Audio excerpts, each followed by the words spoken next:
mais aussi Eman, le pilier All Black. Derrière, on va renouveler l'expérience à Eloi au centre, l'ancien 3e ligne centre. Et là, les joueurs sont dans le couloir, le décor est planté. 8e journée du top 14, Bourgoin reçoit Toulon.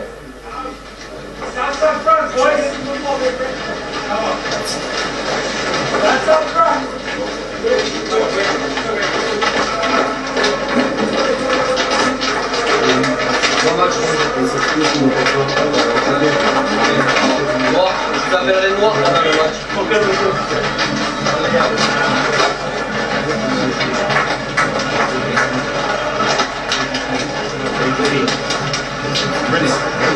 Allez-y messieurs, bon match.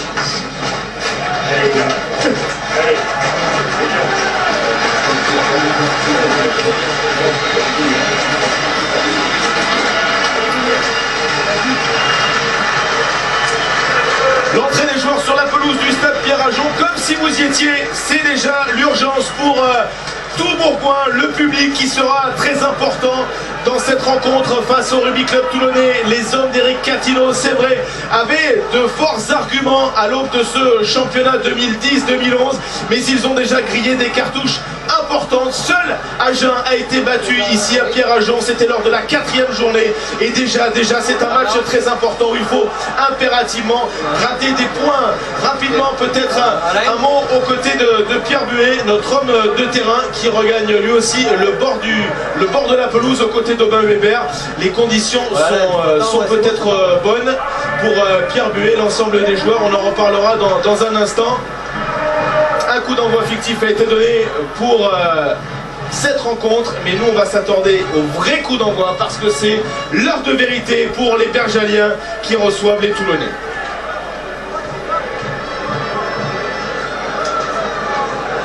On attend.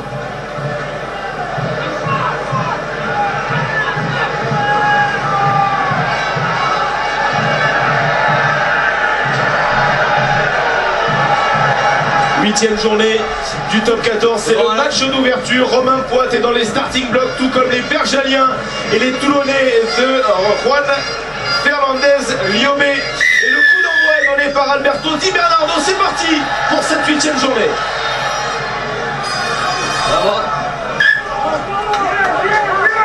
Avec une très bonne pression des Bergaliens d'entrée de jeu et des Toulonnais fébriles à la réception de ce coup d'envoi.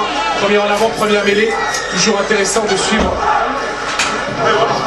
ces lancements de jeu parce qu'elles donnent des indications sur l'état de préparation et la motivation. Flexion. Plutôt réputé pour sa mêlée les saisons passées. Touché. Stop. Entrée. Introduction en 2e ligne, vous voyez le geste de Romain Poit. L'introduction n'a pas été effectuée dans le couloir, c'est un bras cassé joué rapidement par Fernandez Liobé. Mignoni au près, on a alerté Toméopo, plaquage à l'épaule sur lui. Et c'est déjà presque bon à jouer sur les extérieurs pour les Toulonnais, mais la sortie de balle qui est ralentie. George Smith a été sollicité par Mignoni. Premier ballon pour Johnny Wilkinson, le petit jeu au pied en profondeur. Silvertian, la récupération en avant l'occasion rapidement de faire le point avec Pierre Buet sur les conditions météo qui ne vont pas favoriser, on va dire, les prises de balles des deux équipes. Non, alors il faut se réjouir qu'il ne pleuve plus parce qu'il a beaucoup plu toute la journée. Ce soir on est sous une nuit de pleine lune, donc certes la pelouse est humide, donc forcément le ballon sera glissant, mais les conditions sont moins pires qu'on ne le craignait.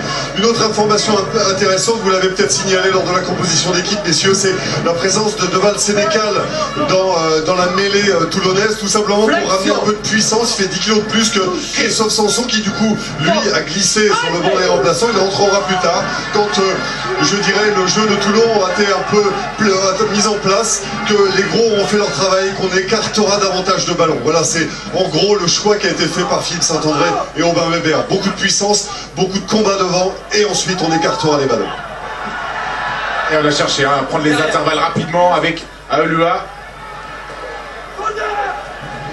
Remise intérieure sur Joël qui passe par le sol.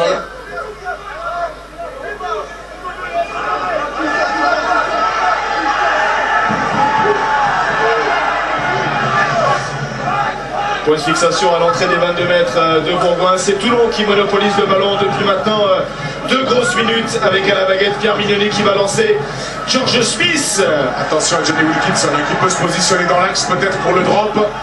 Elle a sorti qui est un petit peu mal assurée. On va retrouver maintenant Lobo Balabou qui va contourner la défense de Bourgoin, recréer un point de fixation. Derrière, ne progresse pas les Toulonnais sur cette phase de jeu. Et vous voyez, Johnny Wilkinson, il veut pas du ballon. En avant. Perte de balle Le des cadre Toulonnais. d'abord, ça Et touche le noir et ça revient. Mais les noirs ici. c'est clair de la part Le de cadre Romain d'abord Poit. et après le noir. Mets-les ici. Alors on vous l'a dit, les conditions climatiques sont pour le moins compliquées. Le ballon est très humide, donc ça ralentit la qualité de libération des ballons. Il faut le temps de s'en saisir pour les demi de mêlée, le temps de le contrôler pour l'éjecter ensuite sur les extérieurs. Donc c'est vrai que ça va compliquer les ambitions offensives des deux équipes ce soir et qu'on devrait voir davantage de jeux au près au niveau des avants. Top. Entrez.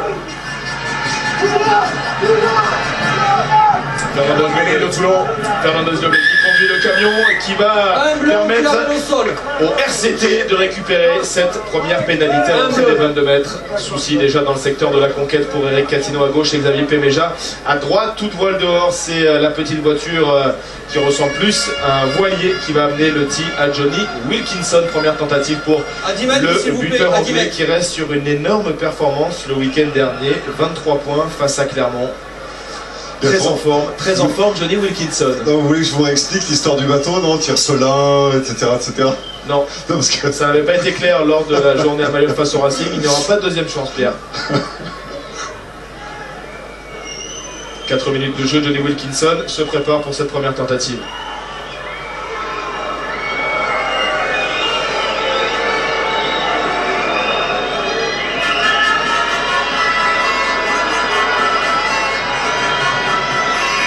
La frappe du buteur anglais qui va passer entre les poteaux. Toulon ouvre son compteur. Toulon mène 3-0 à Pierre-Ajon. 4 minutes 30 de jeu, Thomas. 4 minutes de possession de balle totalement toulonnais. Exactement, les Toulonnais qui ont monopolisé le ballon, qui ont cherché à s'approcher dans un premier temps de la ligne d'en but des Bergaliens, qui ont offert une bonne résistance, notamment avec un bon remplacement défensif, mais ensuite sur cette pénalité qui est venue à la suite d'une mêlée écroulée délibérément par le pilier bergalien Pello, et Toulon ouvre le score. Suta récupère ce ballon dans les 22 mètres de son équipe. On va taper par-dessus avec Pierre Mignoni.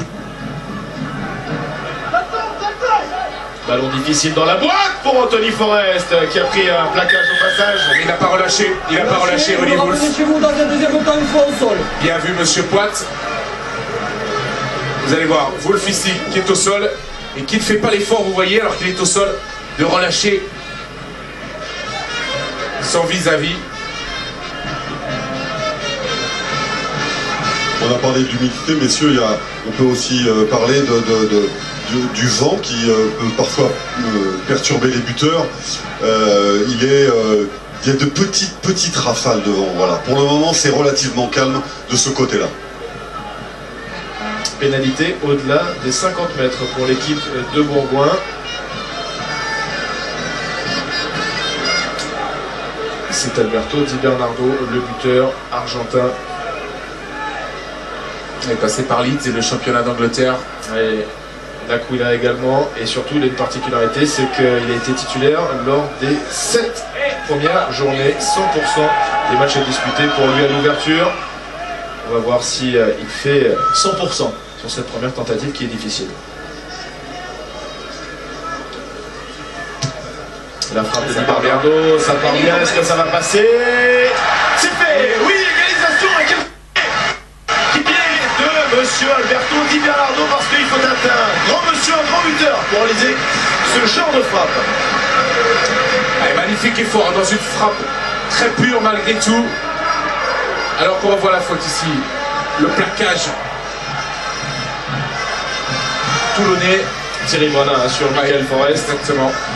Qui n'a pas fait l'effort comme les nouvelles règles, les précisions apportées par les arbitres l'exigent maintenant de relâcher le joueur plaqué au sol afin de lui permettre de libérer et en tous les cas de le relâcher avant même de venir contester le ballon.